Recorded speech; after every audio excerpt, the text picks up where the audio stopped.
Rawalpindi metro بھی اب غیر محفوظ، لاکھوں روپے کی بڑی چوری میں کون ملوث؟ مکمل تفصیلات آج کی ویڈیو میں۔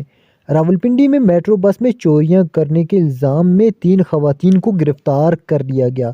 پولیس نے گرفتار خاتون سے 2 مسروقہ موبائل، 4 لاکھ روپے برآمد کیے۔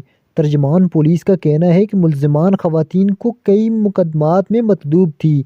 ترجمان راولپنڈی پولیس کے مطابق تھانہ وارث خان پولیس نے اہم کارروائی کے دوران راولپنڈی اسلام آباد میٹرو بس سروس میں چوری کی وارداتیں کرنے والی 3 رکنی خواتین گروہ کو گرفتار کر لیا۔